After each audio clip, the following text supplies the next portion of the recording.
Hey all, and welcome back. I got 5 recommendations of TV shows that you need to be watching on Netflix right now. And before we get too far into this, I want to start off by saying that if you've not seen Breaking Bad, you need to stop the movies you're watching or the shows and start watching that immediately. That is a masterpiece. Seeing the saga of Walter White's beautiful destruction is well worth it, and you need to do that. I'm not even adding it on this list because that is something that is just common knowledge. You need to watch that show.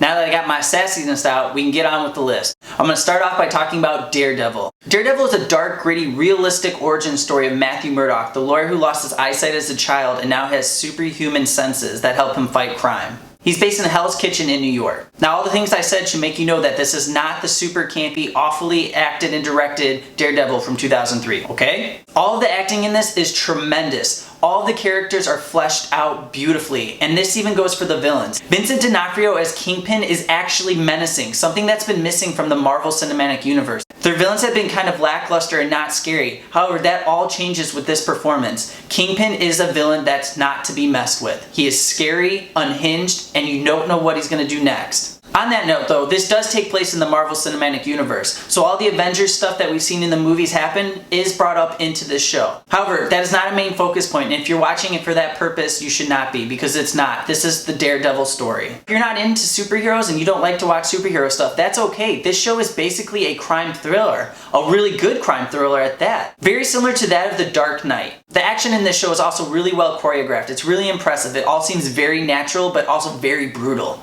You can watch the whole first season of Daredevil on Netflix, and they're actually in production of their second season now, and they're bringing in a really exciting character that I'm really thrilled about, and that's Punisher.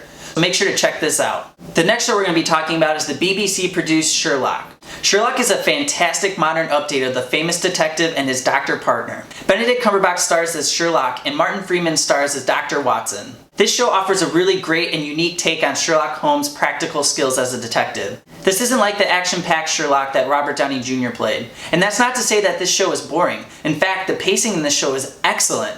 Each episode has its own mystery with parts of an overall arc for the entire season. There's 3 episodes per season, and there's 3 seasons out right now. This Sherlock's weapons are his intellect and his powers of deduction, and they really do a great job of incorporating modern day technology into this show. Sherlock uses texting and computers to help solve some of his problems, and some people have an issue with this, but I don't. If we want to modernize Sherlock, he should be using technology that we have to help solve crimes. It'd be stupid to have a Sherlock where there's no phones and he's in modern day London. Cumberbatch and Freeman do excellent with their characters. In fact, they reinvigorate these characters. They really make them their own. And that can be due to the great supporting cast that they actually get to bounce off of. This cast really helps shape the Sherlock universe. They're all really great in their own way, but the one standout is Andrew Scott, who actually plays Moriarty, Sherlock's main nemesis. It's also worth noting that the creators of this show are also the creators of the modern day Doctor Who, Mark Gatiss and Stephen Moffat, and they do a fantastic job of adding the quirkiness they have in this as they did with that show. The 2 main characters like to think they're independent, but they're actually really codependent on one another, and this kind of gets them angry, and a lot of the humor comes from that. I hope you can deduce from what I've said that Sherlock is a show that you should definitely check out. The third show we're going to be talking about is Star Wars Clone Wars. This is a show that takes place between Star Wars Episode 2 and Star Wars Episode 3. Now, I know animation shows might turn a lot of you off, but however, don't be fooled by that. There is actually a lot of adult plots within this show. I don't know about you, but I cannot stand the awful prequels. This show really helps fill the void that one left. Anakin in this is actually starting to become darker, and we can actually see his transformation into Darth Vader. In fact, the voice actor who does Anakin's voice in this series is way better at conveying emotions than that Hayden Christensen did in the Star Wars prequels. I mean, Hayden Christensen was basically a talking cardboard cutout in those films. The voice acting in this series is terrific. All the voice actors sound like their counterparts in the movies. So again, there's actual character development in this series. Even though this is a show targeted towards young adults, the adult themes in this really help the character progression. This show adds so much more to the Star Wars universe than any of those prequels wish they could have done. And I do have to say this in good conscience, there is a little bit of Jar Jar Binks in here, but it is so limited and very well used that it is okay. I myself was hesitant to start this show up, but if you're interested in Star Wars at all, I really recommend that you give this show a try. It will add to the universe for you. This show will definitely win you over because it has the higher ground. The next show we're going to talk about is another BBC produced show, and that's called Peaky Blinders. Peaky Blinders is an excellent show. I like to call it the Downton Abbey where stuff actually happens. Peaky Blinders is an epic gangster family drama set after World War I in Birmingham, England. Although this is a very British show, they really have a lot of graphic scenes that add to this enticing plot. Everything about Peaky Blinders is really well done. The casting, the acting, the direction, the production design, the soundtrack. You can all tell that this is made by staff that's really at the top of their creative peaks. Something that's also really fun and adds a little flavor to this is that it uses a modernized soundtrack at times, and it really helps give that sort of edge to period pieces that you don't usually see. Cillian Murphy is the star of this show, and you may know him as Scarecrow from The Batman Begins, but he comes to his own in this, and I really started to appreciate him as an actor after watching this. Another thing that this show does excellent is their portrayal of women at that time.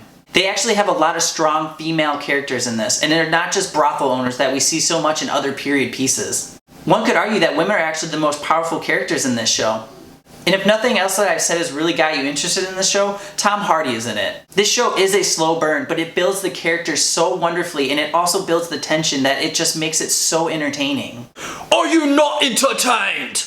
I cannot recommend this show enough. Please check out Peaky Blinders. And last but not least, we're going to be talking about Sons of Anarchy. This is one of my favorite shows of all time. Currently, all 7 seasons are now on Netflix.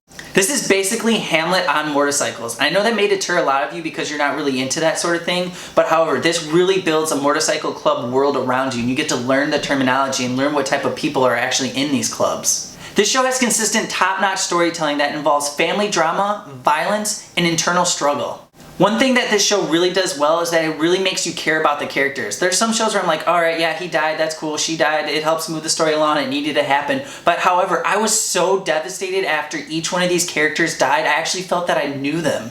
That is really impressive to do as a writer or a creator of a show. The violence in this is mostly not gratuitous. It really helps progress the storyline. However, I cannot lie and say that there is no gratuitous violence, but it does make for a lot of fun moments. We cannot talk about Sons of Anarchy without mentioning the amazing musical montages. These montages, either at the beginning or the end of the episodes, really help add to the tone and what's going to happen or what has already happened. They are so good. My personal favorite is when they use covers of popular classic songs, and in these 3 to 5 minutes that they're playing, we see all this story happening. We feel so much emotion without any words being spoken. It also really helps you get into the psyche of the characters. Another thing about this show is the bromance. Oh my gosh, there is so much man love in this show, and it is terrific.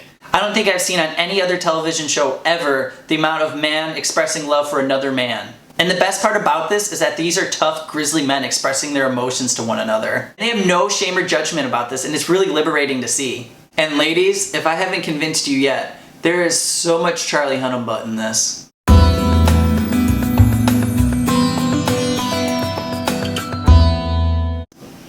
This is one of my all-time favorite shows, and I cannot recommend it enough. Please check out this show and take the ride that is known as Sons of Anarchy. Alright guys, so those are 5 recommendations of shows that I think you need to check out on Netflix. As always, make sure to like the video, subscribe, and comment down below. My wife and I are always binge watching something. We'd love to hear your recommendations. Thanks!